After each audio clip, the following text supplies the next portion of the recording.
Hi friends, welcome back to my channel. బ్రాంచ్తో సంబంధం లేకుండా మీలో ఎవరికైనా సాఫ్ట్వేర్ జాబ్ కొట్టాలనుకుంటే ఎలాంటి స్కిల్స్ నేర్చుకోవాలి, ఎలా ప్రిపేర్ అవ్వాలి, ఎప్పటి నుంచి మీ ప్రిపరేషన్ స్టార్ట్ చేయాలి, ఫస్ట్ ఇయర్ నుంచి స్టార్ట్ చేయాలా లేదా ఫైనల్ ఇయర్లో హడావిడిగా నేర్చుకుంటే సరిపోతుందా, సిఆర్టీ ట్రైనింగ్ అవసరమా, ఎలాంటి కోర్సులు నేర్చుకోవాలి, అసలు లేటెస్ట్ టెక్నాలజీస్ ఎలా ఉన్నాయి, ఇండస్ట్రీ 4.0 టెక్నాలజీస్ అంటే ఏంటి, వీటి గురించి ఫుల్గా అవగాహన రావాలనుకుంటే టాప్ ఐఐటిఎన్స్ ఒక ఆన్లైన్ వెబినార్ కండక్ట్ చేస్తున్నారు. ఇదందరికీ ఫ్రీ ఆఫ్ కాస్ట్.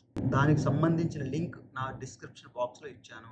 కాబట్టి భవిష్యత్తులో మీరు మంచి సాఫ్ట్వేర్ ఇంజనీర్ అవ్వాలనుకుంటే, మీలో ఆసక్తి ఉంటే వెంటనే డిస్క్రిప్షన్ బాక్స్లో ఉన్న లింక్ ఓపెన్ చేసి వెంటనే రిజిస్టర్ చేసుకోండి. Don't miss this opportunity. మీ అందరికీ ఆల్ ది బెస్ట్. ఏ కాలేజీలో చూసినా సిఎస్సిలో సీట్లు లేవు, సిఎస్సి స్పెషలైజేషన్ బ్రాంచ్లో సీట్లు లేవు.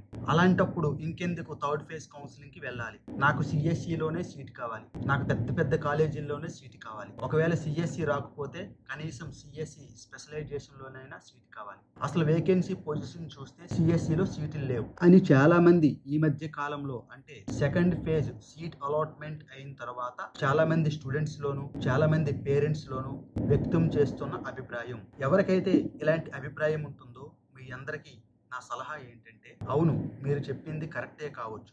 ఆల్మోస్ట్ అన్ని కాలేజీల్లోనూ సిఎస్సిలోను అలాగే సిఎస్సి స్పెషలైజేషన్ బ్రాంచెస్ లోను సీట్లన్నీ ఫిల్ అయ్యాయి. ఎక్కడా వేకెన్సీ లేదని అనుకుందాం. అయినా సరే మీకు వచ్చిన బ్రాంచ్ మారాలనుకున్నా, మీకు వచ్చిన కాలేజ్ చేంజ్ అవ్వాలనుకున్నా, అంటే సెకండ్ ఫేజ్ సీట్ అలాట్మెంట్ లో మీకు వచ్చిన కాలేజీ లేదా మీకు వచ్చిన బ్రాంచ్ అంతకన్నా బెటర్ బ్రాంచ్ లేదా అంతకన్నా బెటర్ కాలేజ్ కావాలనుకుంటే వేకెన్సీ పొజిషన్స్ అన్ని పక్కన పెట్టి మీరు థర్డ్ ఫేజ్ కౌన్సిలింగ్ లో పార్టిసిపేట్ చేయండి. ఎందుకంటే ఆ సీట్లు వేకెన్సీ పొజిషన్ అంతా మనకు తెలిసింది.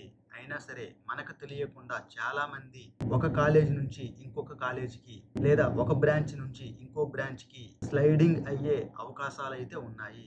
ఎందుకంటే దాదాపుగా కొన్ని వేల మంది ఈ కౌన్సిలింగ్ లో పార్టిసిపేట్ చేస్తారు. చాలా మంది సెకండ్ ఫేజ్ సీట్ అలాట్మెంట్ తర్వాత ఇంకా బెటర్ బ్రాంచెస్ కావాలనుకుంటారు, కాలేజీలు చేంజ్ చేస్తూ ఉంటారు, కొంతమంది బ్రాంచెస్ చేంజ్ చేస్తూ ఉంటారు.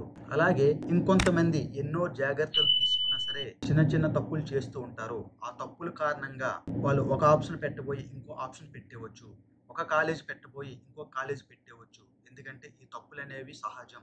అందువల్ల ఈ కౌన్సిలింగ్ ప్రాసెస్ లో వేలల్లో పార్టిసిపేట్ చేస్తారు కాబట్టి ఎంతో కొంత వేకెన్సీ పొజిషన్ అయితే వచ్చే అవకాశాలు ఉంటాయి. అది కొంతమంది తెలియక కావచ్చు, కొంతమంది తెలిసి చేసిన తప్పుల వల్ల వేకెన్సీ పొజిషన్స్ అయితే వచ్చే ఛాన్సెస్ అయితే ఉంటాయి. కాబట్టి మీ అందరికీ నేను ఇచ్చే సలహా ఏంటంటే, మీరు బెటర్ కాలేజీలు, బెటర్ బ్రాంచెస్ కావాలనుకున్న వాళ్ళందరూ థర్డ్ ఫేజ్ కౌన్సిలింగ్లో పార్టిసిపేట్ చేసి మీకు ఇష్టమైన కాలేజ్ లేదా మీకు ఇష్టమైన బ్రాంచెస్ వెబ్ ఆప్షన్స్లో పెట్టండి. వస్తే మంచి బ్రాంచ్ వస్తుంది, వస్తే మంచి కాలేజ్ వస్తుంది, లేదంటే సెకండ్ ఫేజ్లో వచ్చిన కాలేజు బ్రాంచ్ అలాగే ఉంటాయి. మనకు వచ్చిన నష్టం ఏమీ లేదు కదా. అంతేగాని ఎవరో చెప్పిన ప్రిడిక్షన్స్ వల్ల, ఎవరో చెప్పిన కట్ ఆఫ్స్ ర్యాంక్స్ వల్ల, ఎవరో చెప్పిన వేకెన్సీ పొజిషన్స్ వల్ల మీరు థర్డ్ ఫేజ్ కౌన్సిలింగ్కి వెళ్ళడం మానకండి. అవన్నీ పక్కన పెట్టండి. అవన్నీ జస్ట్ మీకు ఇన్ఫర్మేషన్ కోసం, కొంతమేరకు అవగాహన కల్పించడం కోసమే. అవి నిజమే కావచ్చు, అయినా సరే మనకు తెలియకుండా ఎంతో మంది స్లైడింగ్ అయ్యే ఛాన్స్ ఉంది. ఎందుకంటే వేల మంది ఈ కౌన్సిలింగ్ ప్రాసెస్ లో పార్టిసిపేట్ చేస్తారు కాబట్టి ఎంతో కొంత వేకెన్సీ పొజిషన్ అయితే వస్తుంది. ఆ వేకెన్సీ పొజిషన్ అనేది మనకి ఎవరు చెప్పరు.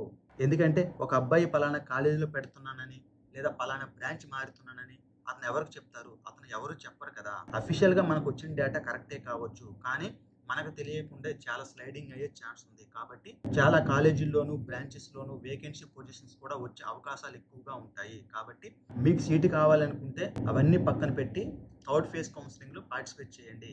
వస్తే బెటర్ కాలేజీలు వస్తాయి, బెటర్ బ్రాంచెస్ వస్తాయి, లేకపోతే రాదు. వచ్చిన నష్టం అయితే ఏమీ లేదు. అయితే ఇందులో మీ అందరికీ ఇంకొక ఇంపార్టెంట్ విషయం ఏంటంటే, సెకండ్ ఫేజ్ సీట్ అలాట్మెంట్ లో మీకు వచ్చిన కాలేజ్ లేదా మీకు వచ్చిన బ్రాంచ్ ఈ రెండిటికన్నా బెటర్ కాలేజీలు లేదా బెటర్ బ్రాంచెస్ మాత్రమే థర్డ్ ఫేజ్ కౌన్సిలింగ్ లో పెట్టండి.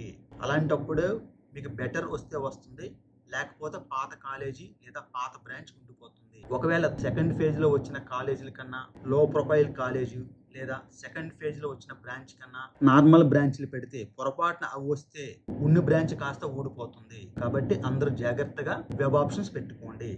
దీనికి సంబంధించి నా ఛానల్లో వీడియోస్ ఉన్నాయి, ఒక్కసారి చూడండి. వెబ్ ఆప్షన్స్ ఎలా పెట్టాలి, ఆ టిప్స్ గురించి వీడియో ఉంటుంది. మీకు చాలా మేరకు ఉపయోగపడుతుంది.